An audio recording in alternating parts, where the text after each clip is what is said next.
télévision républicaine.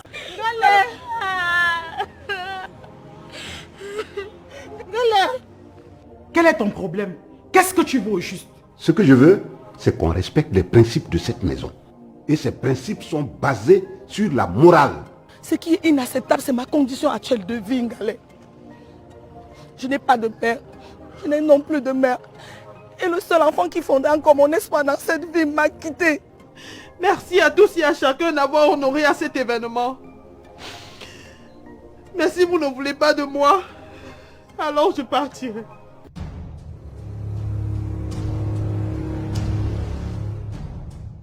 Pauvre escroc. Quoi? Qui tu as appelé escroc? Si tu n'es pas escroc, tu es quoi? Tu n'es qu'un voleur volé? Mon père. Ah. Les prêtres émoussent les femmes. Attendez. Donc, on le fait. On montre également que le gouvernement a eu une ambition réelle. Premièrement, répondre à une certaine demande infrastructurelle qui a été posée dans la zone, mais qu'également, il émet également l'espoir que dans le cadre de ce qui se passe dans ce champ-là de conflit, il y a une pacification qui va s'amorcer. Ce qu'on attend de nous, pas une question comme celle que vous êtes en train de me poser. Comment est-ce que nous faisons de manière unanime pour que nous puissions demander aux populations qui sont dans la zone en leur disant vous avez été dans la déviance pendant 4 ans, ce serait bien d'arrêter. Ce message-là, on l'a lancé plusieurs fois lorsqu'il s'agissait notamment de la scolarité. Il faut dire que pendant 2 ou 3 ans, on a pris en grippe des écoliers qui voulaient aller à l'école. On ne peut pas admettre que dans une république, parce qu'on pose une revendication politicienne, politique si vous voulez, on prenne en otage des enfants qui veulent aller à l'école. Et d'ailleurs, de faire de mon intervention, je ne sais pas si vous l'avez suivi, je me suis levé moi pour pouvoir dire, il y a 3 volets que vous donnez à votre projet de reconstruction, mais je pense qu'il y a un point fondamental, un volet fondamental qui a été oublié, celui de la reconstruction de la citoyenneté. Parce que là, quand je parle de la reconstruction de la citoyenneté, on ne parlera pas exclusivement aux populations du nord-est et du sud-ouest. On parlera au Cameroun tout entier. La République est la seule chose qui nous protège. Si nous nous mettons à attaquer la République de manière unanime ou alors de manière majoritaire, nous nous fragilisons et nous nous mettons nous-mêmes en danger. Et dans le cas de cette reconstruction-là, la question que vous posez n'a pas de sens. Parce que j'estime que lorsqu'il y a des revendications ont commencé à prendre... C'est selon vous, hein?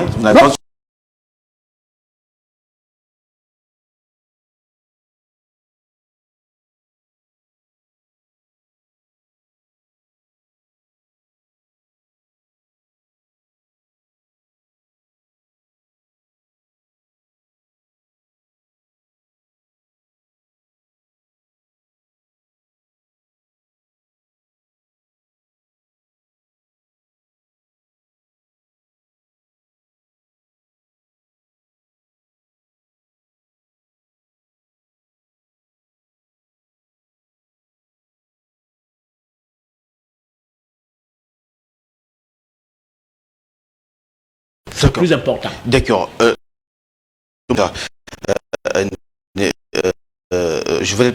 Quel peut être aujourd'hui, n'est-ce pas, le bon diagnostic dans le nord-ouest et le sud-ouest?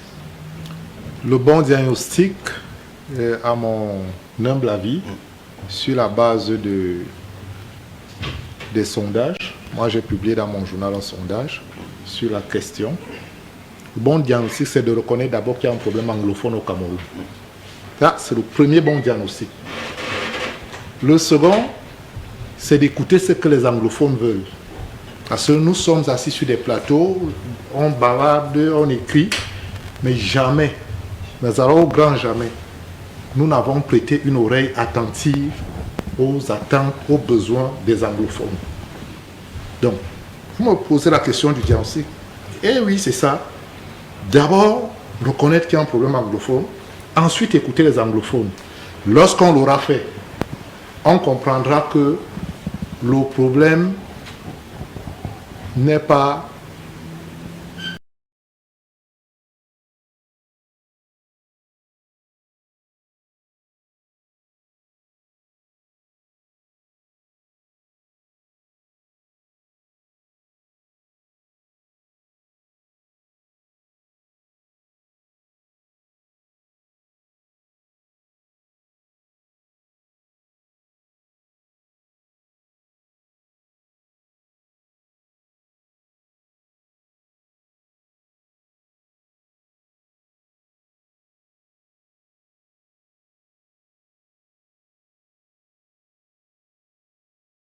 je suis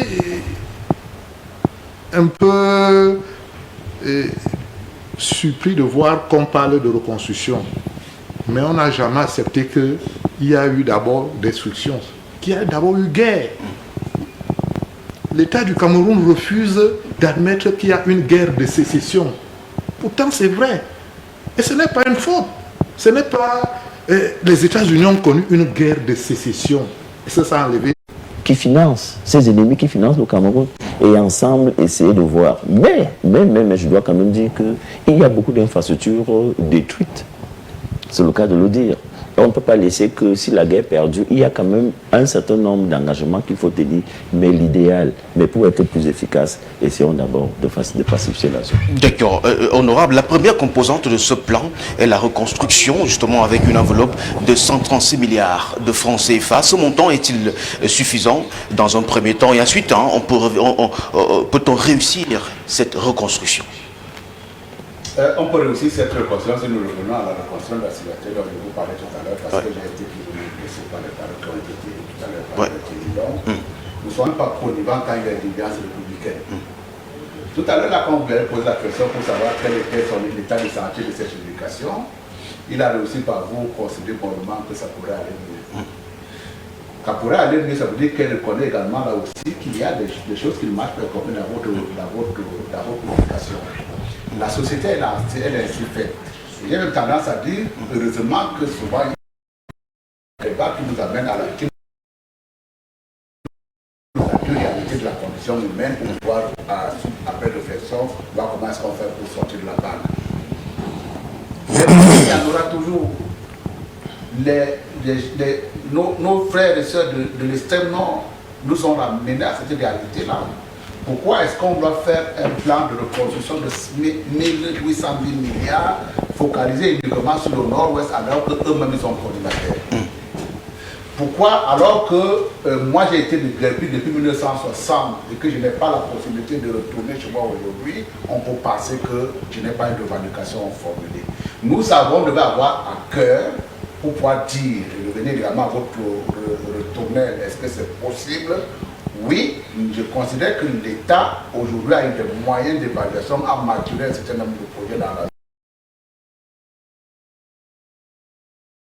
Entendu, lorsque nous faisons une prévision, on ne demande pas aux gens de se transformer en spécialistes de l'art divinatoire. On leur demande de faire une projection de volonté, en sachant que dans cette volonté-là également, il faudra compter avec la diversité. L'adversité est peut-être également liée à l'environnement, donc il faudra faire avec. C'est la volonté qu'il faut, c'est la détermination qu'il faut. Pour l'heure, il y a une détermination qui a été affichée de ce qu'on peut faire, un certain nombre d'investissements qui a été par ailleurs demandé. Mais ce qui est important, et c'est pour ça que je pense que moi, si on était quelque part dans un débat ouvert, je nous aurais demandé de retirer ces paroles. On n'a pas. Mais c'est ouvert? Non, on n'a pas à justifier, il ne faudra pas parce qu'il y a aucun moyen pour pouvoir le contraindre. On n'a pas à justifier une déviance à l'intérêt d'une république. Nous avons toujours, y compris vous, monsieur de Cole, une revendication que vous pouvez faire. Peut-être que vous n'avez pas suffisamment payé, peut-être que vous n'avez pas trouvé un emploi décent, parce que peut-être ainsi de suite, on ne peut pas seulement en charge. Les occasions de se plaindre sont énormes. Nous devons avoir par contre en mémoire de ce que ces problèmes-là pourraient être accentués. C'est le cas du nord-ouest et du sud-ouest aujourd'hui. Si jamais nous ne sommes pas assis sur les fondements de la République, je voudrais caricaturer, comme j'aime le faire, deux règles essentielles. Il n'y a jamais à l'intérieur d'une République quelque chose qui doit nous paraître comme étant insupportable. Si dans votre objectif quotidien, vous vous trouvez confronté à un certain nombre de choses totalement désagréables, revenez à la première règle. Parce que cette première règle-là va vous donner des éléments essentiels pour pouvoir trouver une solution à vos problèmes. La République, elle est ainsi faite. Et effectivement, quand vous dites tout à l'heure, c'était votre point de vue, c'est également un point de vue de M. Kevin donc de dire effectivement, ces gens-là ont des problèmes. Nos frères et sœurs ont des problèmes. Mais comment est-ce qu'on fait pour les résoudre? On revient au mécanisme républicain en disant, par exemple, si les gens veulent le fédéralisme, c'est leur droit. Ils ont totalement le droit d'exprimer qu'ils veulent un fédéralisme. Ce qu'il ne faut pas accepter en la matière, c'est la sécession. Parce que même si le président de la République sort là, vous savez ce qu'il attend. C'est la cour martiale directe. Donc on peut pas mettre, on peut débattre autour. Mais on débattra à quel moment? Dans une séquence républicaine. Chez nous, la séquence nucléaire est de 7 ans. J'ai gagné une élection aujourd'hui sur la base des thèmes de campagne que j'ai inscrit dans le cadre de ma campagne. Je veux qu'il pense qu'il veut du fédéralisme. Si, en fonction de ces thèmes de campagne, la jeu majoritaire, il va faire du fédéralisme, les minoritaires n'auront qu'à pleurer. Et de l'autre façon, ils n'ont pas à pleurer puisqu'il y a un espoir qui s'annonce à eux. À l'horizon de 7 ans, ils pourront devenir majoritaires pour pouvoir faire. Et donc, si on ne s'inscrit pas dans le cadre de ces cadres républicains-là, on sort du poids. Et les gens du Nord-Ouest, avec notre indulgence d'ailleurs, avec notre bienveillance, sont sortis de ce cadre-là. Il faut condamner pour pouvoir dire effectivement, même quand on admet un projet à cet endroit-là aujourd'hui, il est réaliste parce que nous devons tous être en même de prier comme une seule personne.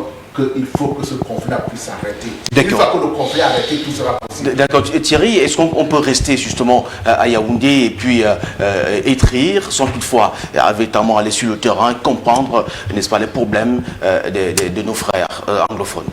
Merci. Je commence par dire que l'honorable, vous n'avez pas le monopole du cœur. Ce pays nous appartient à nous tous. Cette république, nous l'aimons autant que vous, peut-être même mieux que vous. Les gens qui détournent les fonds de la fortune publique, ils sont plus dangereux que même ces sécessionnistes que nous dénonçons. Donc ne croyez pas que c'est seulement d'un bord que le danger contre la République vient. La République est partout. Donc vous n'avez pas le monopole du cœur. Nous tous on aime ce pays parce qu'on est né dans ce pays. Le fait de dire que ça ne va pas dans une région, ça nous les ennemis de la République, je ne crois pas. Le fait de dire qu'il faut écouter, le fait de dire qu'il faut écouter les anglophones au lieu de parler à leur place, ça fait de nous les ennemis de la République. Je dis non. Alors, votre façon, vous êtes un homme politique, je vous comprends. Oui. Moi, je suis journaliste, je travaille avec les faits de terrain. Et je vous dis, pour le peu que je sais, avec les reporters que j'ai sur le terrain, la vie, les gens que je rencontre, il y a un problème, il y a une guerre civile dans le Nozo. Et je dis, fort de ce qui se passe actuellement, la reconstruction est prématurée. Je le dis. On a voulu un débat. Je suis surpris aujourd'hui que le plan de reconstruction est débattu à l'Assemblée nationale. C'est une bonne chose. Mais on oublie que quand cette crise commençait, il y a eu sur le Nozo à l'Assemblée nationale. Ça a été refusé. Vous m'avez pas suivi au début. Je vous ai suivi. Je n'ai pas posé ce problème.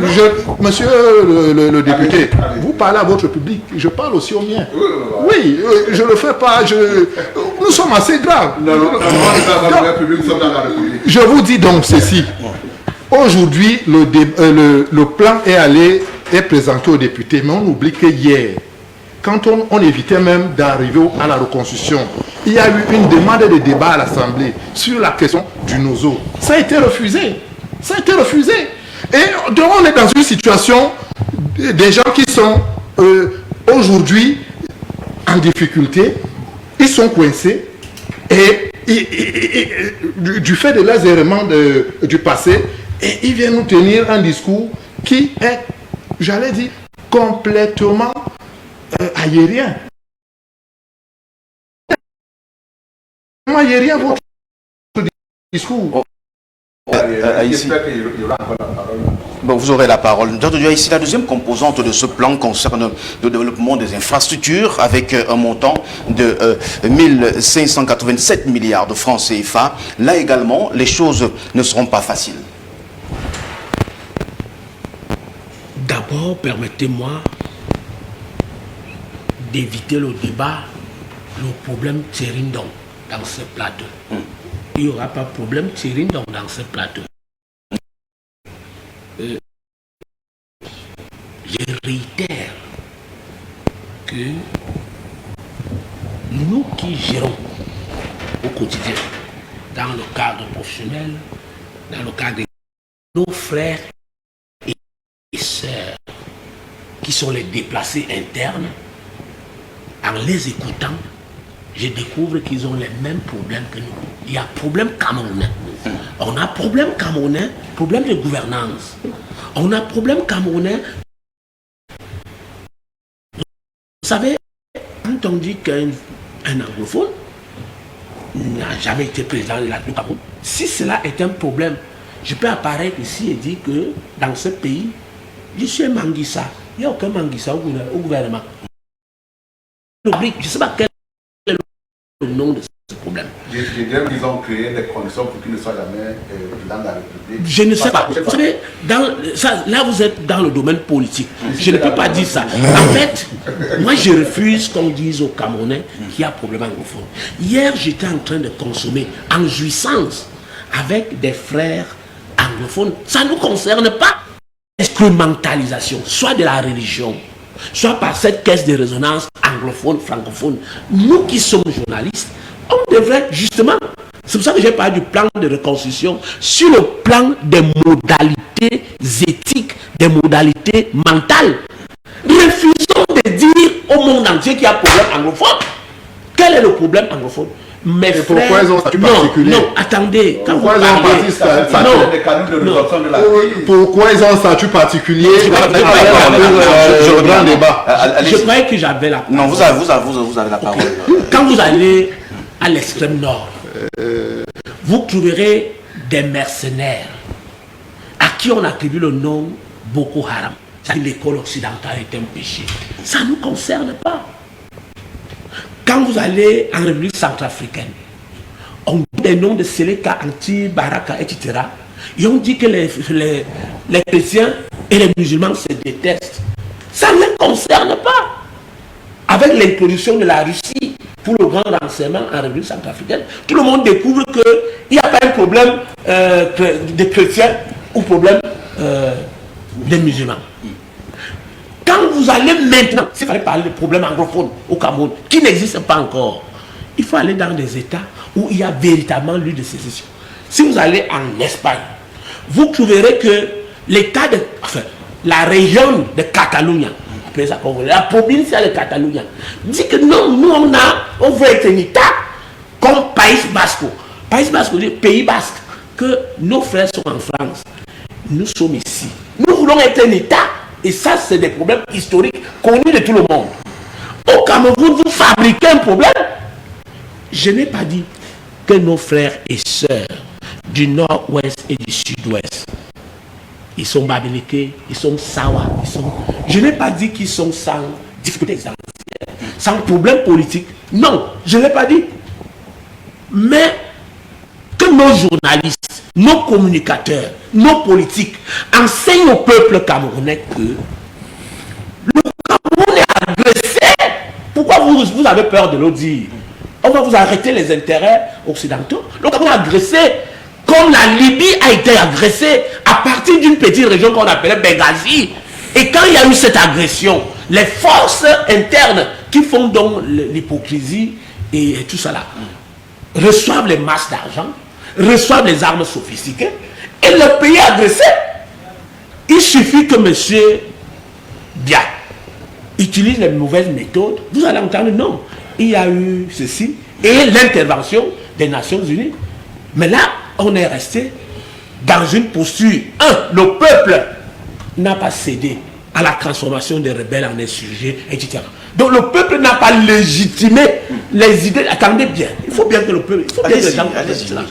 Le peuple n'a pas légitimé ce que M. Ndong dit là, que le problème anglophone, il y aurait donc guerre civile.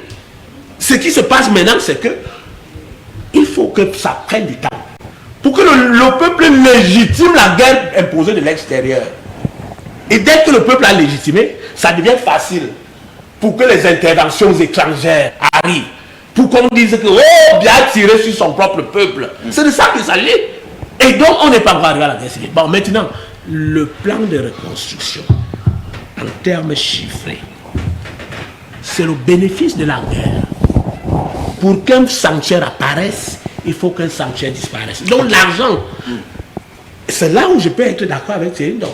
Que lorsque nous aurons donc ces ressources financières et matérielles, il ne faut pas que les gens que Céline Dion présente comme étant pires que les sécessionnistes, pires que les terroristes, il ne faut pas qu'on accepte qu'on s'approprie cet argent de la mort, c'est-à-dire qu'on détourne. Parce qu'en fait, il pose un problème fondamental, le problème de gouvernance donc. Parce que dès qu'on aura voté reconstruction, vous les cadavres. Vous verrez on va arracher les prébendes sur les cordes, sur les macabées, c'est-à-dire que l'économie du deuil, l'économie de la guerre. Donc il y a donc parmi les forces endogènes, et ça, c'est ça qui est plus important dans le discours de Thierry Ndong. Et il faut s'arrêter là. Et peut-être même c'est là où il y a le débat. Que oui, vous acceptez qu'il y ait une reconstruction. Il y a même encore guerre, oui. Bon, mais lorsque les ressources matérielles et financières seront débloquées pour la reconstruction, donc, parce que ça doit être le bénéfice de cette zone détruite, construire les routes, construire donc les instruments de reconstruction que ces hommes-là, qu'on présente comme étant attaqués par, moi je les présente comme attaqués par l'extérieur et l'intérieur, qu'ils aient donc le bénéfice de ce qu'il y a eu guerre. Alors, merci. Que la gouvernance, non, là, j'ai dit très rapidement, dans 2 secondes. En une seule seconde d'ailleurs. Oui. Le député qui est le représentant du peuple, ici et à l'Assemblée nationale, dans toute la nation, qu'on porte donc le message de nous autres, aboyeurs et brailleurs, que oui, il y a eu guerre, il y a eu destruction, il y aura reconstruction. Comme ne nous disent pas qu'il y a encore distraction des ressources financières et matérielles, comme on parle ces derniers temps des affaires compliquées de Covid-Gate. Docteur Essomba, ce n'est pas une affaire de quelques mois. La reconstruction en termes d'infrastructure de ce côté-là peut prendre des mois, des années. Comment peut ces infrastructures-là? Oui, mais vous avez l'impression que c'est la construction physique qui résout le problème du non, je ne pense pas. Il faut déjà que nous élaborions une phase critique, une analyse critique. Pour que nous sortions de la crise anglophone, faudrait-il que nous résolvions aussi, nous parvenons à un compromis. Et dans le concept de compromis, il y a compromission. C'est-à-dire que chaque parti doit perdre un certain nombre de privilèges. Si nous regardons, déjà, le peuple en soi a beaucoup perdu. Il a perdu de sa quiétude, il a perdu de sa richesse, il a perdu de sa paix. Bref, nous sommes dans un environnement où la vie est pratiquement difficile. Je pourrais même dire impossible, parce qu'il y a les armes. Maintenant, l'État aussi doit faire un certain nombre de compromis, de compromissions même à la limite. À quel niveau l'État est prêt à le faire? Mais je dis, et je veux rejoindre un peu ce que les copanélistes ont parlé en termes de république. L'État doit être fort. La République doit être au-dessus. Comme disent les latins, observe la loi, respecte l'État et l'État te protège. Et la République te protège. C'est tout à fait normal. Mais moi je dis, avant de parler de la construction physique, faudrait-il d'abord qu'on voit l'État peut faire quoi. Et je pense que l'État a beaucoup fait. De ce point de vue, je peux quand même le dire, je dois le dire. Nous avons vu la manière avec laquelle le chef de l'État a dû taire, a dû calmer, a dû essayer de tendre la main à l'autre. Maintenant, l'environnement de guerre, c'est un environnement de guerre permanente. Il faut que nous attaquions cet aspect, que nous clarifions cette affaire pour que nous rentrons manifestement dans la construction physique. Imaginez qu'on construise et qu'on vienne détruire, ça aurait servi à quoi? Voilà le truc personnel que moi je peux en faire. Voilà, honorable, la dernière composante est l'appui aux activités socio-économiques et adaptation au changement climatique pour un montant estimé à 87 milliards de nos francs CFA. Les conditions de réalisation sont similaires. Ce plan n'existe-t-il pas finalement que sur du papier? Non, c'est une volonté qui est affichée de faire avec une détermination derrière. Cette volonté qu'on demande à un homme politique, on pourrait lui demander plus. Et quand je vous dis c'est une volonté et une détermination, la détermination dans le sens que parce qu'on sait qu'il y aura des écueils. Et les gens effectivement qui font ce programme-là, ils savent qu'il y aura des résistances. Qu'il y aura un certain nombre de gens qui vont se mettre en travers le processus tel qu'il est en place aujourd'hui, mais il faudra montrer tout au moins aux yeux du monde qu'il y a cette volonté-là d'avancer. Et donc, quand vous dites que c'est du papier, je pense que c'est une question assez grave. Nous ne devons pas être là pour pouvoir justifier ce qui nous amène à tout perdre. Parce que dans le cas de cette guerre, le premier volet, on n'a pas tout insisté. 182 millions, c'est pour la reconstruction de ce qui a été détruit par notre propre bêtise, par la bêtise humaine, qui fait qu'à un moment donné, on peut considérer qu'on doit être connivant, bienveillant, face à des actes de déviance. Dans le cas du nord-ouest et du sud-ouest, on est dans la déviance absolue. Parce que la première digue sociale, elle a cessé de fonctionner. Monsieur Décolor, la digue sociale, elle se prépare dans votre maison, dans votre cercle familial. Il faut être poli quand on sort. Il ne faut pas s'attaquer à la fortune d'autrui. Il ne faut pas voler à... Il s'en me prendre en guide du fait qu'il y a des gens qui détournent. Je suis contre. Si ça peut vous rassurer, absolument contre. Parce que la dignité humaine fait également que l'on ne peut pas se mettre en travers des règles d'éthique. Je ne parle même pas de la loi. On doit être digne face à la tentation de la fortune. C'est ça qui fait de vous un bon citoyen. Je parlais tout à l'heure de concept de la citoyenneté. Donc ça également doit être condamné. J'attendais à ce qu'on ait une condamnation unanime vis-à-vis des gens qui menaçaient la République à un moment donné. Il parle de négociation. Thierry, on a négocié. On a cédé même plus que ce qu'il fallait. Ça, c'est le propos de la République. On est allé au-delà même de la revendication. Mais dans un cercle, y compris dans votre profession, si vous discutez avec des gens qui sont dans la surenchère, vous êtes perdu. Vous n'avez pas intérêt à continuer à les suivre. Et pour cette raison-là, quand on a arrêté l'addition en disant que là, on vous a donné, on vous a donné, on vous a donné ça, on a arrêté l'addition parce que la République ne peut pas se mettre au sol. Je suis tout à fait compréhensible, attaché au développement humain et également à la compréhension des difficultés qui sont les nôtres, mais également il ne faut pas que ça nous amène à perdre la raison. Dans le cas du Nord-Ouest, y compris vous, y compris peut-être moi, parce qu'il n'est pas eu le sens nécessaire pour pouvoir convaincre dans mon entourage, je considère qu'il y a une surenchère terrible qui s'est engagée à un moment donné pour l'arrêter. Attendez, parmi les éléments que l'on nous met, je ne parle pas de ce qui a été satisfait. Il y a une accusation forte, mais fausse, qui a été faite. En 1963, il avait été écrit sur le marbre qu'on resterait fédéral à vie. Et quand vous reprenez cette constitution aujourd'hui, l'article 40, c'est pas ce qu'elle dit. C'est pas ce que cet article dit. Mais très souvent, on nous a envoyé ça à la figure pour pouvoir justifier une quelconque déviance. L'article 140 parle de la protection de l'État constitué sous forme d'une fédération. Cet article 40 n'avait pas pour sens de sacré le fédéralisme. On défendra l'intangibilité des frontières, on défendra la nation camerounaise, et chaudé que nous avons été d'avoir perdu une partie de notre territoire qui a été rattaché au Nigeria, intangibilité des frontières, à partir du moment où nous avons scellé l'accord avec la partie anglophone qui est restée avec nous, on ne souffrira plus qu'il y ait une partie qui se détache pour aller ailleurs. Or, très souvent, la plupart des analystes, y compris Thierry, donc je ne l'ai pas suivi, mais je peux mettre ça sur son dos, puisqu'il semble les comprendre, ils soutiennent aujourd'hui que non, on a dupé les anglophones en leur disant qu'on sort du fédéralisme pour aller à l'état unitaire. Non, il y a une démarche qui a été faite. Mais là également, la bêtise humaine. Écoutez, vous là, vous posez le problème en termes de communauté, en termes d'ethnie. Je vais vous parler de la Somalie un peu. La Somalie, c'est un seul peuple. La Somalie, c'est une seule ethnie.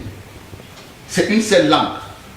La Somalie, c'est une seule religion, la religion musulmane. Alors vous allez encore me dire, non, non, chez les musulmans, il y a beaucoup de tendances. Ils sont tous sunnites. Ils font des bêtises depuis des années, depuis des décennies. Donc, là également, si on n'a pas assis sur des fondamentaux, ceux qui sauvent les autres, l'amour du drapeau national, c'est de dire effectivement que nous avons l'amour de la patrie. Mais peut-être parce que là également, quand vous voyez même la nation française, je crois que ce socle-là, de la défense de la République a été établi à la lueur des luttes. Peut-être nous sommes en train de faire notre lutte. Lorsqu'on s'assera à un moment donné, on va faire l'état de lieu en disant que tout de même nous avons quand même beaucoup perdu. Peut-être ça pourra continuer à cimenter ce socle républicain-là et qu'on puisse envisager les choses, non pas en termes d'ethnie, non pas en termes de religion, non pas en termes de région, parce que même le régionalisme, vous allez voir également, mais ce n'est pas le thème du débat, vous allez voir également que ça risque de nous amener très loin, mais en disant que nous avons une nation camerounaise à fortifier et à défendre. Après maintenant, les revendications, on en aura toujours. Elles peuvent être d'ordre syndical, elles peuvent être d'ordre politique, mais en même temps, la séquence républicaine, dans le cas d'espèce, elle est de 7 ans. Nous avons quelque chose qui nous tient à cœur, nous attendons calmement qu'il y ait un scandale qui s'ouvre. Dans le cadre d'une campagne présidentielle, on décline des thèmes. Si vous a imposé un thème dans un débat présidentiel et que c'est vous qui êtes le seul à avoir la solution à ce problème-là, vous allez être royalement élu. Il y a quelqu'un qui m'a parlé tout à l'heure de l'enfant n'aurait jamais été président. Quand cette histoire a commencé, ça c'est ce que j'ai dit. Très bien. Vous voulez être dans la revendication identitaire. Il y aura un digne fils, un jour, qui va se lever de la zone anglophone, pour qui nous avons toute de la considération, qui veut dire être président de la République. Vous savez ce qui va se passer? On se souviendra qu'il est d'abord anglophone. Et du coup, si on se souvient qu'il est d'abord anglophone, les Sanfocons vont dire non, mais il vient peut-être pour être revanchard. Et c'est ce genre de stigmate-là qu'il ne faut pas mettre dans la société. Ça, c'est un cas précédent qui a été créé et qui va les suivre à jamais. Vous voulez être dans la démarche identitaire, l'identité vous suivra là où vous allez. Merci. La candidature d'Akere Mouna, pourquoi elle a fait pchit? Le gars n'a pas continué la campagne présidentielle parce qu'à un moment donné, il s'est rendu compte qu'effectivement, le socle de chez lui avait disparu. Hein. Il n'y a plus d'anglophone pour pouvoir le voter. Bon courage pour aller se faire voter par les francophones, que par ailleurs on a vilipendé le temps d'un instant en oubliant qu'on est, je sais pas moi comment, comment dirais-je, on est un homme d'État. D'accord. Thierry Ouna, les autorités travaillent pour la reconstruction, n'est-ce pas, du nord-ouest et du sud-ouest, mais les violences se poursuivent. Le gouvernement ne doit-il pas revoir son attitude? C'est ce que j'ai dit depuis sur ce plateau. C'est-à-dire qu'il y a d'abord un déni. Il faut que le gouvernement accepte qu'il y a un problème. Je vous dis, tant qu'on va surfer sur une vague de refus d'accepter la situation sur le terrain, on va, je ne vais pas dire courir dans le sac, mais ça en aura tous les. Je précise sur ce plateau, que ce soit clair, je condamne avec la dernière énergie toute forme de violence.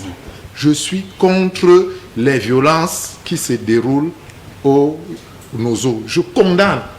Je suis Camerounais et le Cameroun est un et indivisible. Ça, je le dis.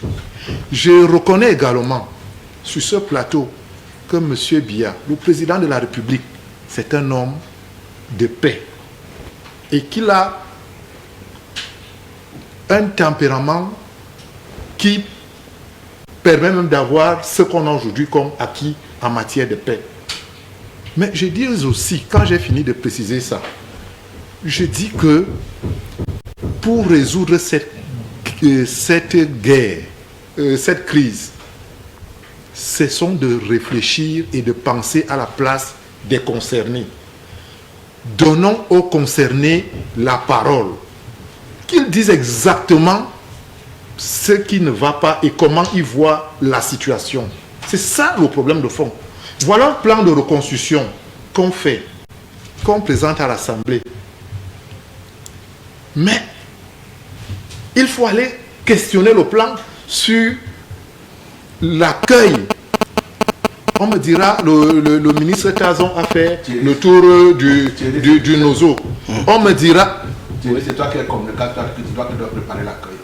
Le travail, ce n'est pas le mien. Je n'ai pas le deux de question non plus. Allez-y, rapidement, on va. Oui. Honorable, on va faire perdre le fil. Donc, je voudrais simplement dire qu'il y a un travail d'humilité. Il faut que nous soyons humbles.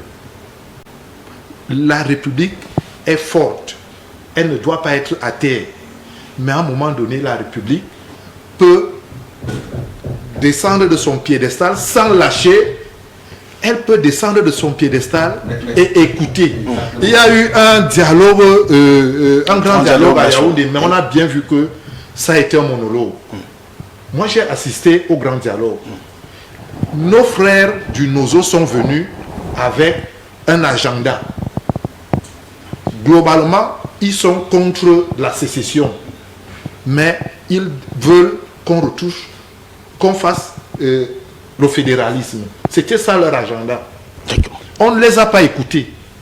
L'État du Cameroun a trouvé l'astuce en leur donnant un statut spécial. Ils en sont repartis, je vais vous dire, amers Et ça peut expliquer aujourd'hui que la situation ne... Ça peut expliquer la recrudescence Oui. des... C'est pour cela que je dis, il n'y a pas une solution clé en main. Moi, je crois. Eux-mêmes, ils doivent être fatigués de ce qui se passe. Mais il faut que nous ayons l'humilité de les écouter. Docteur Soumbara, il faut construire sur des bases solides. Il faut reconstruire nos eaux sur des bases solides. Oui, naturellement, il faut reconstruire nos eaux. Sur des bases très solides. Sur les bases solides. Et la première base solide, c'est d'abord le respect mutuel, c'est la quiétude, c'est la paix. Au-delà de toute la rhétorique qu'on ferait là-dessus, je pense qu'il faut que nous reconstruisions notre pays. J'ai suivi tous les panélistes, je crois qu'on s'accorde sur une chose. L'État doit être fort, l'État doit être au-dessus. C'est vrai, nos frères revendiquent le fédéralisme pour l'essentiel. On peut dire de manière péremptoire non à la sécession. Ce n'est pas possible pour un pays comme le Cameroun. Mais on a parlé de fédéralisme. Je crois que l'État a quand même trouvé aussi une formule avec un statut particulier, avec un certain nombre de prérogatives quand même qui vont dans ce sens. Et avec un statut particulier, j'insiste là-dessus. Je crois que c'est aussi une manière pour l'État de montrer sa disponibilité, sa volonté de pacifier la zone. Moi, je crois, tout compte fait, j'ai vu dernièrement sur les images, j'ai vu des vivres qui arrivaient à Bamenda depuis belle lurette, ces vivres n'arrivaient pas. J'ai vu l'explosion de joie. Ça veut dire que tout le monde souffre. Les populations de ce côté souffrent. Personnellement, chaque jour, quand nous entendons que les Camerounais sont morts, les élèves sont morts, modeste éducateur que je suis, vraiment, je suis choqué. Quand on voit ces images des jeunes enfants étendus sur le sol, c'est traumatisant, c'est choquant pour notre pays. Je pense que, moi, je crois en la paix. Si l'État veut reconstruire, ça montre aussi que l'État a la volonté. L'État ne supporte pas, imaginez un gouvernant, un ministre des enseignements secondaires qui conçoit, qui réalise chaque jour que les enfants sont morts. Un ministre des enseignements, c'est pas possible. Humainement, en tant que responsable de ce pays, en tant que Camerounais tout court, nous ne l'acceptons pas. Maintenant, je pense qu'il faut que les uns et les autres, d'abord les Camerounais, qu'en interne, qu'on se dise que cela ne doit plus exister. Et que ceux qui veulent financer à partir de l'extérieur, qu'on se dise quand même, tout compte fait, c'est nous les populations qui subissons. C'est nous dans le nord-ouest qui subissons. C'est nous dans le sud-ouest qui perdons notre dignité, nos enfants et notre vie, notre quiétude. On va sortir de cette première thématique avec vous très rapidement. Faut-il donner la parole aux concernés? Jean de Dieu ici. Les élèves et un enseignant ont été tués à Ikondo Titi le 24 novembre dernier par des engins explosifs improvisés. Je ne sais pas s'il faut donner la parole aux porteurs d'engins explosifs. Il faut d'abord découvrir ces acteurs.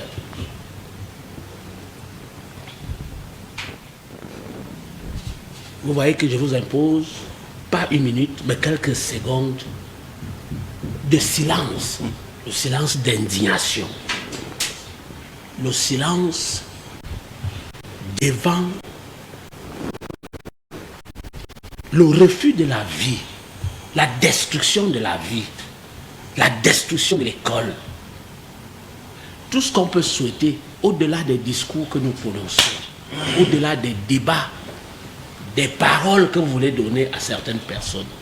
Voyez-vous, moi j'ai le défaut d'observer où est-ce qu'on a trébuché, comment on a glissé et comment on tombe. Les premiers indicateurs de cette affaire, ce n'était pas seulement ce que vous brandissez au quotidien, c'est-à-dire que les avocats ont fait grève, les enseignants ont fait grève. Les premiers indicateurs, c'est que on vous informe que nos frères, ils sont allés en Occident. Ils ont décidé de vendre des morceaux de terrain à une entreprise canadienne qu'on appelait Kilimanjaro, tout ça.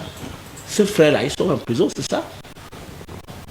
Donc, je continue à dire, au-delà, oui, il y a un problème anglophone, on l'a dit. Au-delà des paroles qu'on va donner aux gens, éduquer les Camerounais à découvrir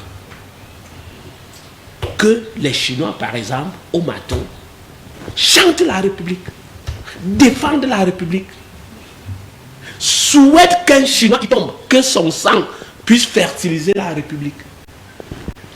Imposons, même pas imposer, sensibilisons les Camerounais, éduquer les Camerounais à un patriotisme qui ne voudrait pas du bavardage inutile, qui ne voudrait pas de la parole. Vous voulez de la parole à qui? À Ayuktabe, c'est ça, il s'appelle Ayuktabe, c'est ça. Ouais, Ayuktabe, qui est parti, qui a dit qu'il va vendre quelques morceaux riches en pétrole. Vous voulez de la parole à qui en fait? C'est les mêmes erreurs qu'on a toujours commis lorsqu'on a dit, bon, oh, en Côte d'Ivoire, il y a problème, on a dit que non, les Soro doivent aller, Gbagbo doit aller discuter avec les rebelles. Ensuite de ça, vous avez vu le dénouement? On a dit que, oh, il y a problème à Benghazi. À la fin, on a dit quoi? Que M. Kadhafi est en train de tirer sur son propre peuple. En fait, ce qu'il faut faire maintenant. Première chose, et on est d'accord là-dessus, la République doit être forte comme la Russie. Oui, la République doit être forte. Deuxièmement, la République doit rester debout. Comme elle est debout, doit imposer un État unitaire. Troisièmement, qui se débarrasse des caisses de résonance, comme la religion, comme l'anglophonie, comme la francophonie. Je pense que vous ne voulez pas. Troisièmement, oui. La République s'est proposée de construire, de reconstruire le sanctuaire. Que cette reconstruction soit pragmatique, dans les normes de bonne gouvernance, et on sera d'accord qu'il y a eu une guerre. Peut-être que cette guerre nous a permis de recapitaliser nos ressources perdues, et voilà les nouvelles ressources. Et on aura un État fort. Merci, merci Jean de Dieu. Ici, on va aller du côté de la technique, prendre une transition pour passer à la deuxième thématique de ce dimanche. A tout de suite pour la suite.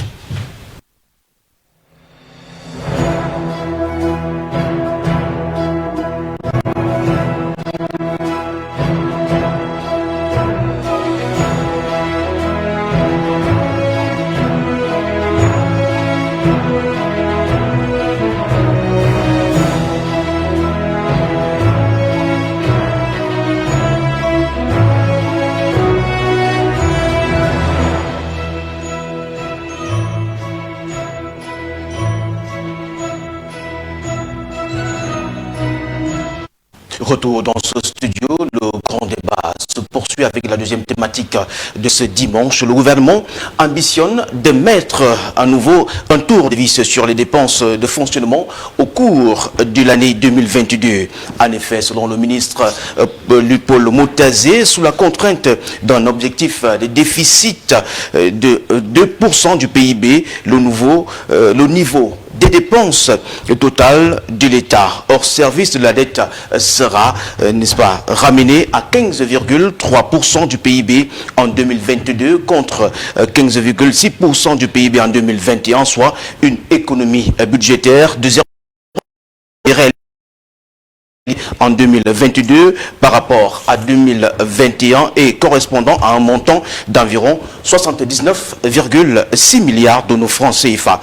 Qu'est-ce qu'on observe aujourd'hui, honorable, au niveau de la rationalisation des dépenses?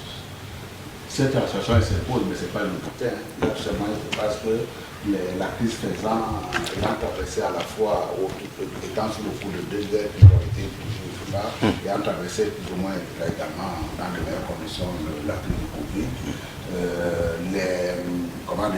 Les conditions des échanges, notamment de la vente de matières premières à l'extérieur, s'étant également dégradé. On essaie de faire à ce qu'on ne soit pas un État qui soit dépendant de l'extérieur. Dépendant de l'extérieur, c'est-à-dire que lorsqu'on n'a pas réussi à équilibrer un budget sur la base de ses ressources propres, on est bien obligé de tendre la main.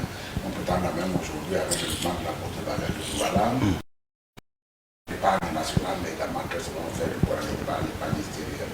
Nous avons la chance, contrairement à ce que j'entends ici, là, des gens qui sont d'une intelligence absolue, qui sont à la manette aujourd'hui, contrairement à ce que là ici, j'ai pu entendre qu'il y a quelqu'un qui nous mettait en cause la compétence de M. Boukandé. Je peux vous dire qu'il faut l'avoir en face de soi pour pouvoir savoir également un systémisme. Dans le cadre de ce qu'il fait tout en rationalité, en disant effectivement, lorsque j'ai regardé, j'ai observé, quand je constate qu'il ne peut pas indéfiniment accroître les ressources, notamment les ressources propres, parce qu'avec les tassements, il y a une corrélation entre les tasses que nous payons au développement économique lui-même. Quand il voit vraiment qu'il y a un tassement, il commence à chercher des postes sur lesquels il faut rationaliser. Dans le cadre de cette rationalisation-là, il y a cette dépense de fonctionnement. Mais là aussi, vous allez voir, Très souvent, on nous dit faites par l'Assemblée nationale. Cette revendication également, nous l'apportons. Nous l'apportons parce que jusqu'à encore avant-hier, je l'ai terminé en me disant, mais il y a un cadre qui est dans la fonction publique, qui est celui de la sous-consommation de ressources. La sous-consommation de ressources peut être entendue dans la mesure où vous êtes dans un chantier, par exemple la construction d'une route, où on a dit qu'il y a un budget qui doit être utilisé dans le cadre de cette mise en œuvre de ce projet-là, par exemple de 100 milliards. Sur les 100 milliards, on se rend compte qu'en fait, vous n'avez étudié que 50 milliards. Si vous n'avez étudié que 50 milliards, ça peut poser un problème en disant que vous n'avez fait les travaux que pour 50 milliards. Or, si nous voulons que la République avance en pas de géant, quand on a coûté un budget, ça veut dire que les travaux doivent être réalisés. À hauteur. Oui, à hauteur de on considère que ce budget doit être consommé pendant la période. Pour la notion de sous-consommation. Sous-consommation, donc sous-réalisation également physique. Là également, on peut déplorer. Mais il y a un endroit où on ne peut pas faire, on ne peut pas déplorer la sous-consommation, c'est en ce qui concerne effectivement les dépenses de fonctionnement. Or, il y a un traversement de ce thème-là et on utilise sous-consommation partout. En ce qui concerne la technique de budget de prévision, on n'est jamais très sûr de ce que l'on va consommer sur le plan du fonctionnement d'une année sur l'autre. Et donc, chaque année, on hésite, on tâte. C'est pour ça que c'est prévisionnel. Voilà, c'est prévisionnel, on tâte en espérant qu'on va tomber sur le bon moment, bon montant. Or, qu'est-ce que vous regardez sur le budget de fonctionnement? Le premier mois, on vous dépense pour 1 milliard, 2 mois, deuxième milliard, 3 milliards, 2 milliards, 2 milliards, 2 milliards. Il y a plus ou moins un cycle qui s'établit sur les 9 premiers mois. Et à la fin du trimestre, vous allez voir que vous avez la dépense publique qui s'affole. Elle s'affole pourquoi? Parce que les gens sont restés dans cette dynamique-là que de toutes les façons, à partir de donner un budget, je vais absolument le consommer, sinon il va être taxé de quelqu'un qui a sous-consommé. Non, dans ce cas-là, ça ne passe pas chez les députés. Parce qu'on considère que si vous avez réussi à vivre sur les premiers mois avec une dépense moyenne de 2 milliards, vous pouvez bien terminer l'exercice avec 2 milliards. Or, vous avez les dépenses au mois de décembre, à l'âme, vous avez dépensé 30% de votre budget. Ce qui veut dire qu'on pense, on n'a pas de certitude là-dessus, mais il y a une interrogation quand même qui fuit chez les députés en disant, mais est-ce que cette dépense-là est une dépense réelle? Et je crois que le ministre également nous écoute. Nous ne sommes pas des spécialistes en matière, mais il nous arrive très souvent de lui poser des questions comme ça, des questions gênantes qui peuvent amener effectivement à réfléchir en disant, à partir de ce moment-là, moi-même, je ne vais pas vous faire interpeller tout le temps par les députés. Je vais essayer de nationaliser. C'est une très bonne chose. Mais là également, je voudrais tordre le cou à une fumée qui existe. On va dire c'est élaboré sur un long terme et sur la base d'une évaluation, le président de la République, dont on dit souvent qu'on ne sait pas à quoi il sert, il vient, il évalue, il manœuvre très froid. C'est le sens également de la prospective. C'est de dire, nous les comptes, tout ce que j'attendais sur la base du plan qui a été fait initialement, le compte n'y est pas, je vais radicalement changer de cap. Le plan était né de ça, de cette évaluation-là.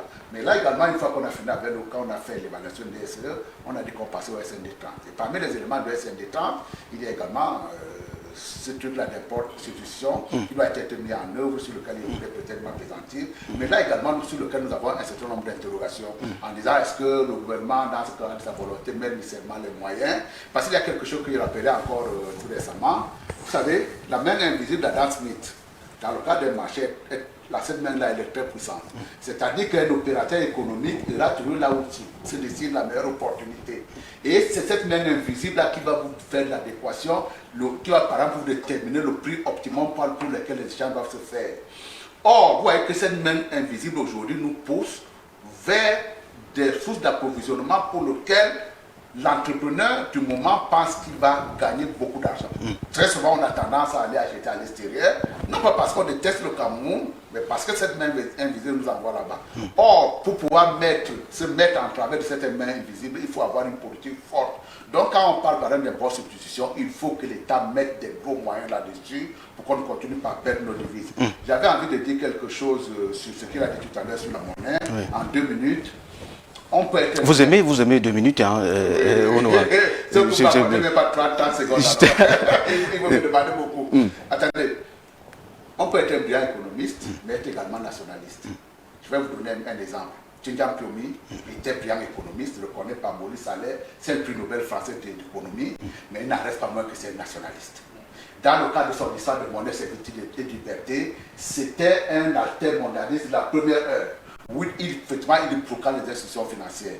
J'ai tout simplement envie de vous dire, dans ce qui concerne la monnaie, je pense qu'aucune institution politique aujourd'hui ne peut dire que j'ai le contrôle complet de l'institution monétaire. Et d'ailleurs, la règle qui s'est décidée depuis qu'un certain nombre d'économies sont incluses, notamment 15, on a tendance à affirmer qu'il faut qu'il y ait une séparation nette, étanche entre le pouvoir politique qui aura tendance à dire j'ai besoin de créer la monnaie, et l'autre institution là qui sera là pour pouvoir ferrailler en disant que compte tenu de la richesse que vous sécrétez, il n'y a pas matière à créer une masse monétaire, sinon vous allez créer de l'inflation.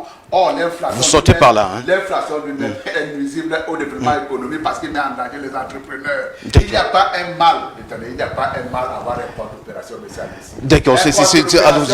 Bon, je reviens à vous, ici, d'autant, justement, non, bien avant, justement, Thierry, je reviens à vous, je reviens. Thierry, 2022, dans quel contexte macroéconomique? Le contexte macroéconomique qui n'est pas favorable. En 2022, coronavirus continuera à plomber les économies, les grandes économies surtout, et cela aura un effet d'entraînement sur les économies.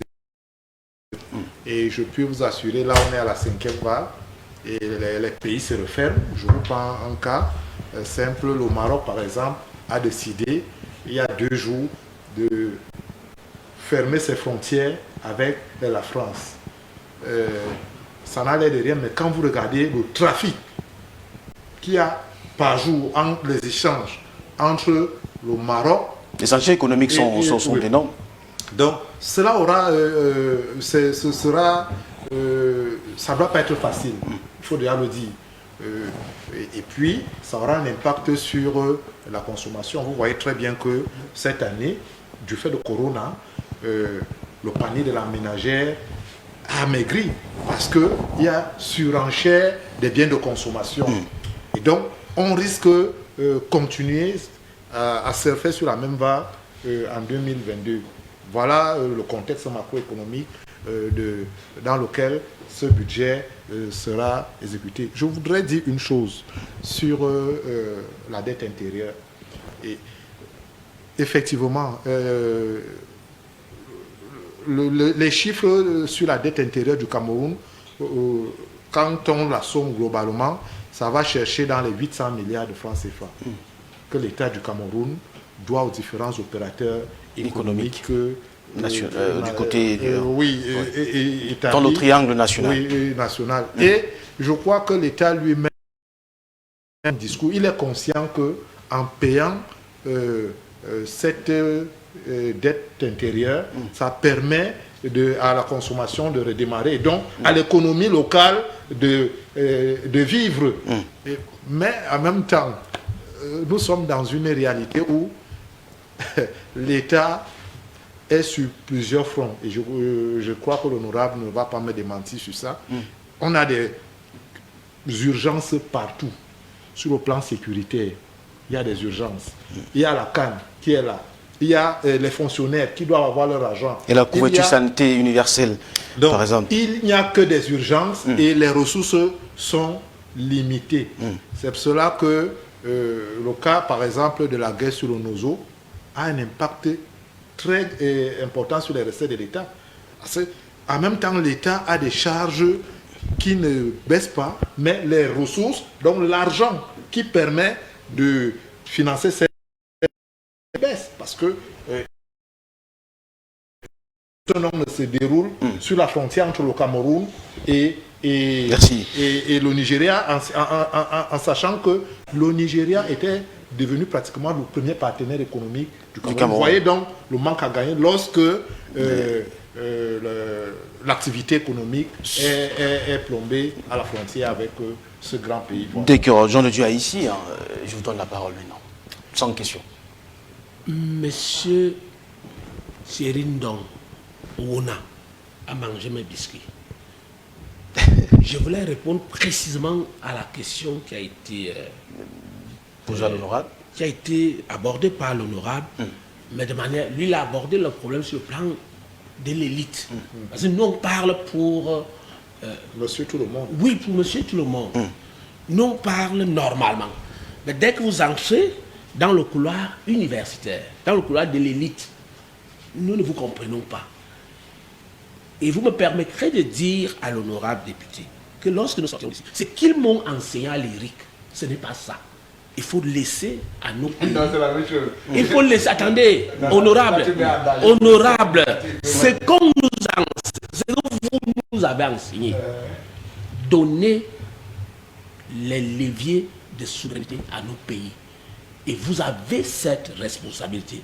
Ne dites pas au peuple camerounais qu'un pays, oui, il est normal que notre compte d'opération soit dans la trésorerie française et que il est normal. Non. Vous allez convoquer toutes les théories de Keynes, etc.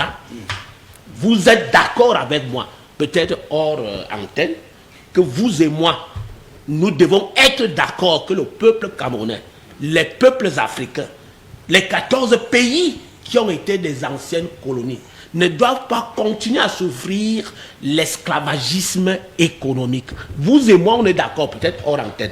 Lorsque je l'ai dit, non, attendez, vous parlez, je vous écoute attentivement. Je réponds à la...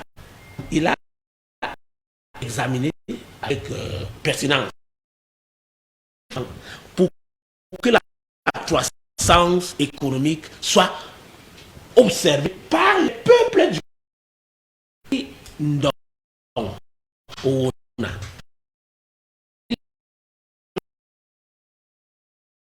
Cela a déjà été fait. Non, il ne l'a pas fait. Il n'a pas entièrement fait. Je vais manger les derniers biscuits qu'il laisse. Il présente les problèmes, les contingences et les contraintes de l'État. Contraintes sécuritaires, contraintes et contraintes. Mais pour booster la consommation, j'écoutais encore M. Ouattara. Il faut augmenter les salaires, je parle simplement, les rémunérations, les salaires des fonctionnaires. Pourquoi? Chaque fonctionnaire nourrit environ 8 personnes et demie. Les grands fonctionnaires nourrissent environ 15 personnes. Ça permet que l'économie puisse avoir l'atmosphère, c'est-à-dire l'oxygène. J'ai parlé d'augmentation de salaire des fonctionnaires. Il faut faire tout pour payer, pour réduire la dette intérieure. En français simple, il faut payer les factures. Il faut que l'État... Les entreprises locales. Honorable, il faut que votre pays paye quelques factures. Oui, vous gérez les guerres. Il faut que vous payiez les factures des opérateurs économiques. Si vous ne le faites pas, le bas peuple est étouffé. Et le bas peuple vous regarde comme l'élite qui se sucre. Le bas peuple va jeter coup d'œil dans vos bombes de carburant. Le bas peuple va constater que vous roulez dans des costauds véhicules qui sont pratiquement inutiles. Donc vous investissez. Attendez, honorable, je vous donne un message. Vous allez exploiter. Je suis par là. Rapidement. Je suis par-ci, monsieur Bokolo. J'ai dit quelque chose de très important. Oui, très rapidement. J'ai dit quelque chose de très important avec un français simple. Le français qu'on utilise à l'université, c'est quoi? La charge. Votre français simple. Oui, la charge que l'État, la charge de consommation de l'élite, fait que on se regarde comme si on les a poussés au-dessus des manguiers et ils consomment les mangues mûres en jetant les pots et les noyaux sur nous en bas. On vous a suivi. Hein. On va aller du côté de la technique rapidement pour passer à la troisième thématique de la soirée, de la journée. À tout de suite. Je vous en prie. On ne peut pas, justement, on va aller du côté de la technique. Je vous en prie, passer à la troisième. À tout de suite pour la suite.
Peut-être il faut un autre débat sur la croissance économique dans notre pays. On verra avec le directeur de l'information et peut-être le directeur général pour remettre cela parce que c'est tellement... Permettez-moi quand même que je dise quelque chose sur la dette dont il a parlé tout à l'heure. C'est ce que je disais. Réduire le plan de vie de l'État. Oh, mais ne revendiquez pas très rapidement, justement, parce qu'on n'a plus le temps. Ne revendiquez pas que tout est à la fois.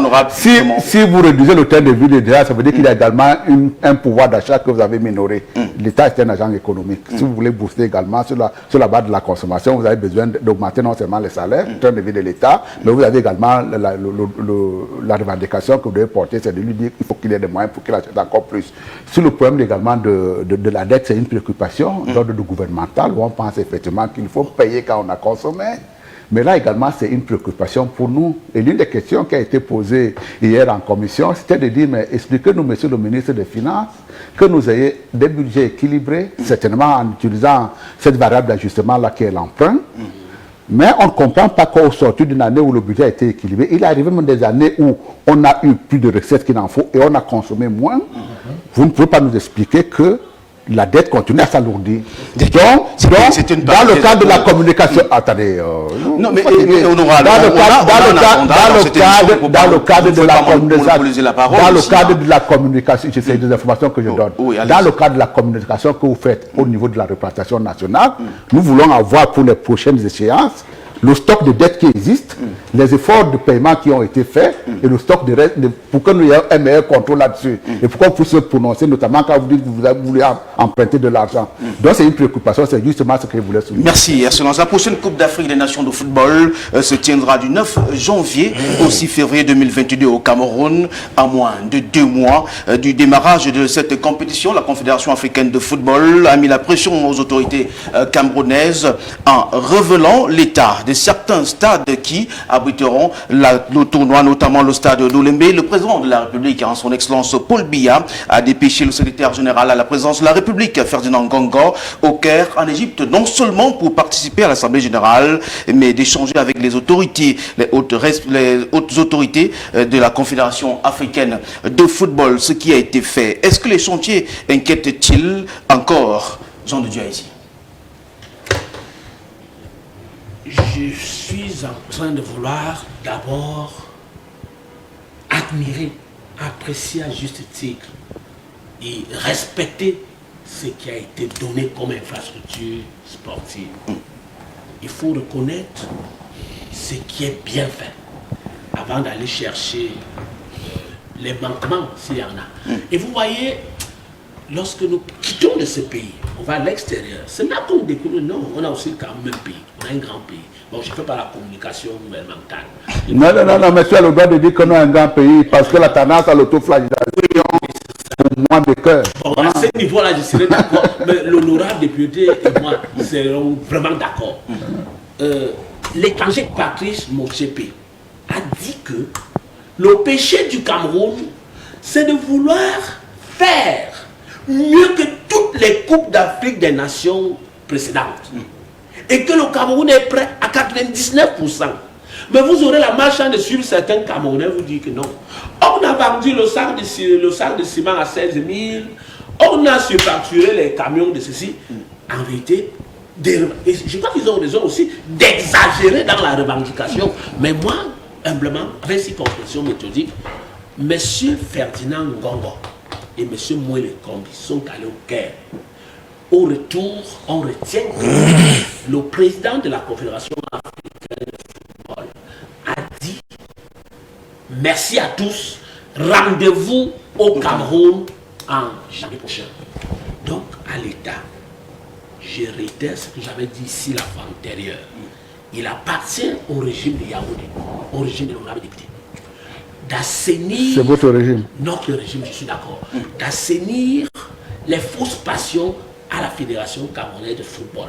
Pour qu'on n'exporte pas l'image de l'abomination, l'image d'un petit pays, qu'on exporte l'image d'un pays pensé, gouverné.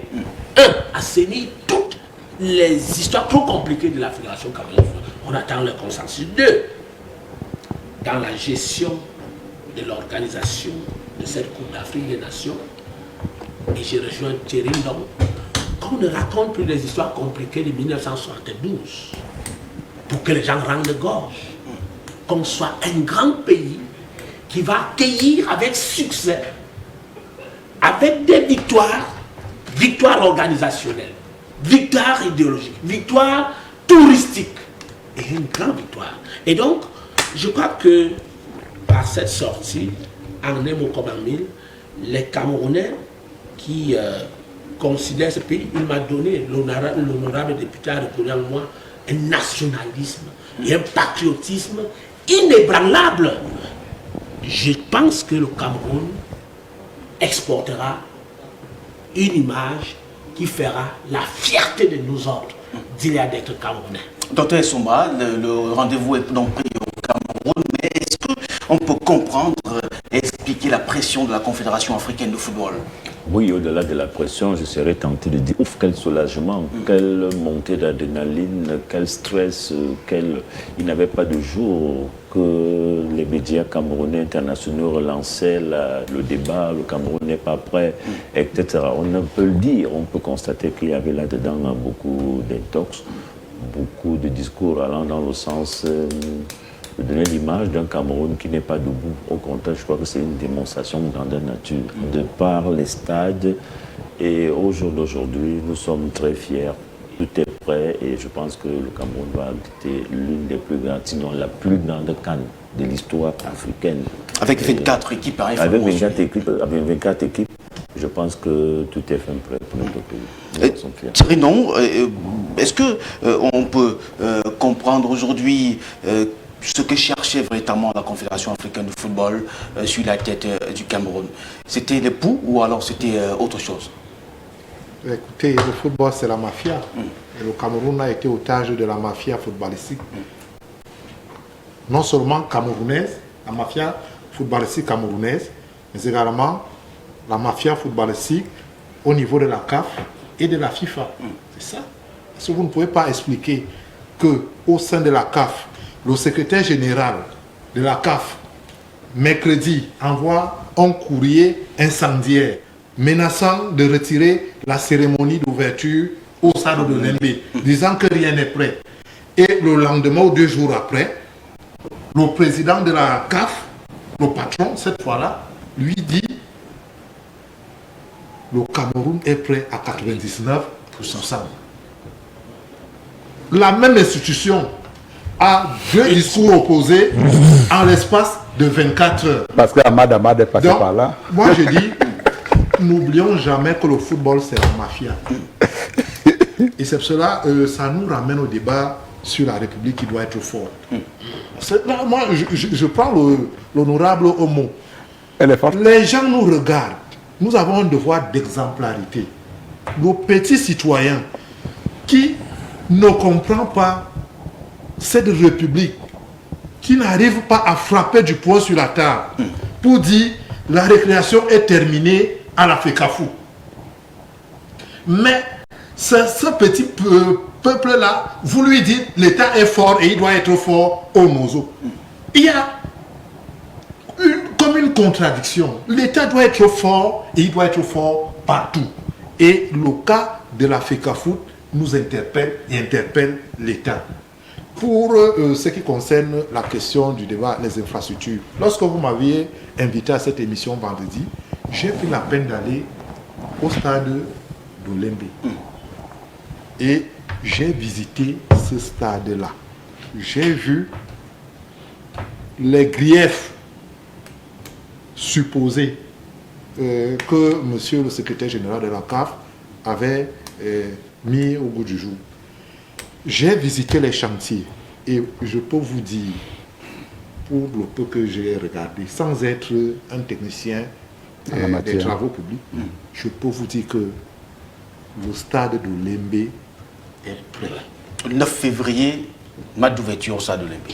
Mais avant le 9 février, ce stade, il est prêt dans les 9 janvier. Et ça, vraiment, merci. Sans vouloir faire de la manipulation. J'ai vu des gens à l'œuvre qui travaillent nuit et jour pour les derniers, il faut le dire, c'est les derniers travaux, c'est-à-dire le béton de propreté, la pose des espaces verts, le raccordement de la tuyauterie. Mais alors, je vous dis, nous en sommes aux derniers travaux. J'ai été impressionné. C'est la deuxième fois que je visite cet ouvrage de l'intérieur. J'ai été impressionné par ce qui a été fait à Olembe. Et les Camerounais doivent être fiers. Au lieu de se faire harakiri, les Camerounais doivent... C'est ça, Harakiri.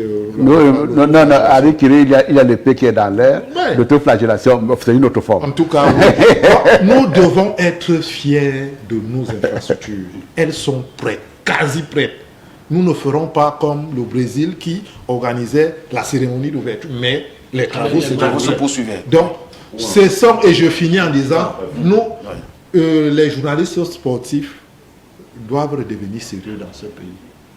Vous ne pouvez pas chaque semaine être avec le ministre des Sports sur un chantier et dès que le premier communiqué de la CAF arrive avec des contre-vérités, vous relayez sans l'esprit critique, sans l'esprit de recul.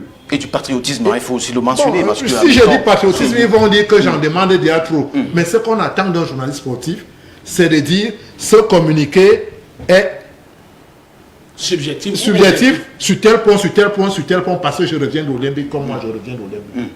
Et donc,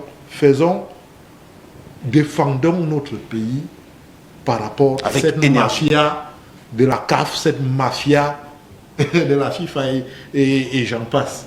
D'accord, honorable, au-delà de ce qui a été dit, est-ce qu'il fallait absolument dépêcher le secrétaire général, le président de la République au Caire pour taire les querelles?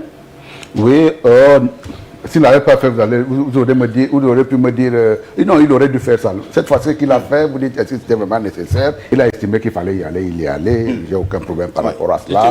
Je n'ai pas, voilà, ce n'était une question. Mais en même temps, je dois vous dire une chose, c'est un projet que j'ai suivi avec beaucoup d'amusement. Avec beaucoup d'amusement, parce que quand vous regardez... ou alors l'autoflagellation, selon moi, dans lequel les Camerounais même sont rentrés. Là, il semble étiqueter la presse sportive, y compris la tienne, vous y êtes, toutes les presses confondues. Vous avez cédé beaucoup à l'autoflagellation. Moi, j'ai regardé ça avec beaucoup d'amusement parce que, vous savez, Ahmad Ahmad, c'était le hurrah-hurrah. Hein. C'était absolument pas du management. C'était, vous rentrez dans cette histoire-là, commencer à bavarder, embrasser tous les concepts du monde, en pensant que quand on est devenu président de la CAF, on atteint les sommets. Vous avez vu des conditions dans lesquelles il a quitté cette institution-là. Moi, je m'y attendais un tout petit peu. Parce que dans cette histoire-là, bon, bien entendu, là aussi, il s'appuyait sur nos propres propos. En disant, les Camerounais, ils ont dit que même à deux, on ne peut pas organiser à deux. Mais j'étais convaincu que de toutes les façons, cette CAN-là va être organisée chez nous.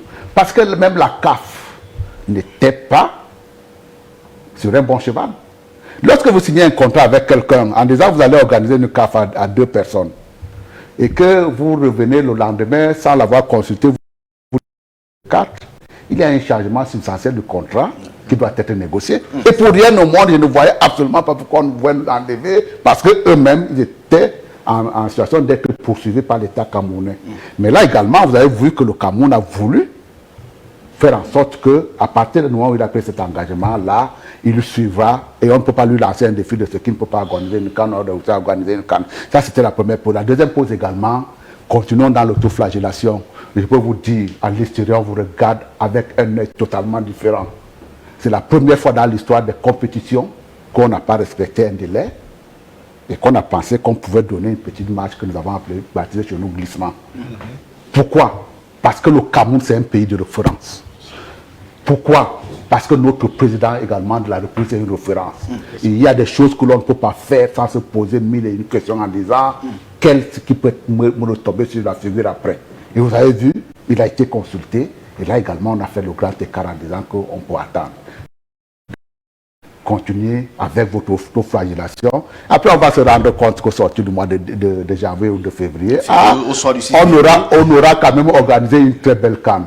Il faut arrêter avec cela. C'est nuisible pour l'image de nous-mêmes. On est un peuple d'entrepreneurs, on est un peuple dynamique. Et céder à ce genre de propos-là en pensant qu'à partir du moment où on a sorti de Villény, on a grandi, ça n'a absolument pas de sens. Je pense qu'on va avoir une très bonne canne.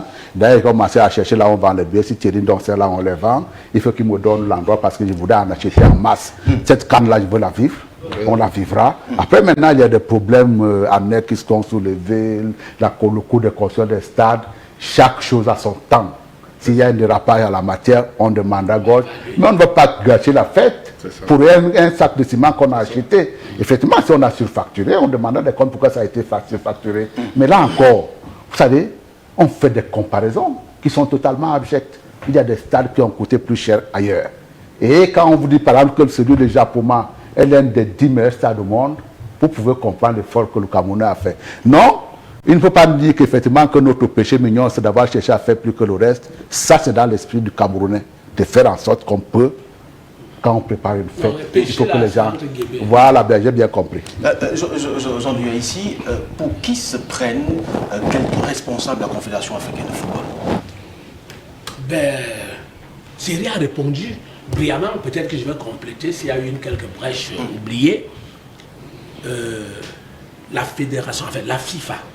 La FIFA. D'abord, oui. Oui. C'est la macro-mafia.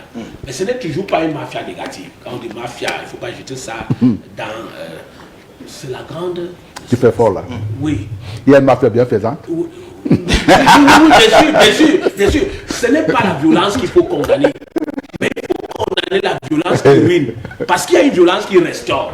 Donc la CAF a voulu déranger. Il y a une mauvaise rumeur qui nous informait, et certains journalistes ont relayé, qui nous informait que certains Camerounais et certains institutionnels de la CAF voudraient vendre la coupe au Qatar pour qu'on essaye d'expérimenter les équipements du peuple. Enfin, pour que le Qatar puisse observer, faire avec la coupe du monde. C'est passé rapidement. Alors, et je réponds à la question que vous avez posée à l'honorable député. Le déplacement du ministre d'État, secrétaire général et la présidente de la République, accompagné de la délégation, mais c'était un déplacement très symbolique. Et le contenu de cette symbole, c'est quoi? C'est étudier qui se déplace. C'est le chef de l'État qui s'est déplacé, d'une manière ou d'une autre, pour leur dire, les rassurer, que le Cameroun est prêt. Le jour dit, cette fois-ci, le Cameroun est prêt. Il n'y aura pas de glissement. Le jour dit tout court. Le jour dit tout court. Parce que les conditions de l'exécution contractées voudraient que le jour dit soit le 9 janvier. Oui. 2022. Oui. Le jour dit, le Cameroun est prêt. 2. Ne jouez pas avec le Cameroun et les Camerounais. Nous n'accepterons pas l'imposture du secrétaire général de la Confédération africaine de football. Quand je parle donc de ces forces exogènes, un individu s'assoit, il écrit une correspondance qui perturbe la nation parce qu'elle était perturbatrice. Oui. Il nous offrait les données d'une certaine appréciation des travaux du 22 octobre. Et il en parlait pour dire qu'on ne l'aimait pas du tout. Bref, ça donnait, malheureusement, comme l'a dit Thierry Ndong, certains d'entre nous péchons à détruire ce pays par un mauvais verbe. Nous péchons, mais l'honorable député a utilisé le terme d'autoflagellation. Nous péchons, en français simple, à détruire nous-mêmes. Nous-mêmes. Vous, Thierry Ndong et moi, on s'est retrouvés, on avait des conférences en Guinée. Lorsqu'un Camerounais s'exprime en Guinée ou au Tchad, on nous respecte de manière, les autres nous respectent, nous prennent avec déférence. Que malheureusement, nous on fait des efforts en interne de ne voir que ce qui est mauvais. De détruire la crédibilité que le Cameroun doit montrer comme exemplarité. Ce qui est le contraire en Chine. Le Chinois n'exporte pas leur tar et avatar. Le Français, vous ne verrez jamais un Français installé dans un écran de télévision, sauf la nouvelle génération des gilets jaunes. qui sont les indignés. Mais tous les Français vous disent que Paris est paradis. D'accord, docteur Essomba, on peut dire aujourd'hui, balle au centre. Oui, c'est le cas de le dire. Le Cameroun est fier. Tous les panélistes sont unanimes. Le Cameroun vient de démontrer à la face du monde que c'est un grand pays sur le plan organisationnel, sur le plan infrastructurel. Parce que ces institutions, ces stades font pâlir d'envie tous les pays. Voyez-vous, nous sommes là au niveau des éliminatoires. Ce n'est pas tous les pays africains qui ont les stades requis pour habiter la compétition. Certains pays jouent en Afrique du Sud, certains pays jouent au Maghreb, alors que le Cameroun peut compter 1, 2, 3 stades de cette envergure pour une telle compétition. C'est un lobbying important, c'est une carte de visite impressionnante pour notre pays. Nous en sommes éminemment conscients et fiers, c'est le cas de le dire. Moi, je suis très fier, très ravi d'être Camerounais, avec le dimensionnement de la CAN, avec le parterre. Mais vous savez, parfois on en sort grandi. Quand on voit le discours distrayant et déformant qui a été prononcé sur notre pays, aujourd'hui nous avons la preuve que le Cameroun est un pays serein, le Cameroun est un pays qui sait s'organiser. Le Cameroun aujourd'hui donne la démonstration que la CAN est là, prête, balle au centre. Thierry Ndonguna, directeur de publication du journal Intégration, merci d'avoir accepté de partager des moments avec nous. Une dernière chose. Je vous accorde. La CAN est là. Que chacun s'organise à son niveau pour que ce soit une belle fête. D'accord. Le temps des polémiques est dépassé. Il faut désormais passer à la fête. Vraiment, je le dis positivement. J'ai ouvert des CAN. J'ai vu comment les pays se mobilisent, les populations se mobilisent pour rendre cela beau, festif, que les Camerounais entrent dans cette démarche. Merci. Honorable Samuel Dieudonné, merci infiniment d'avoir accepté de partager ça a été un plaisir.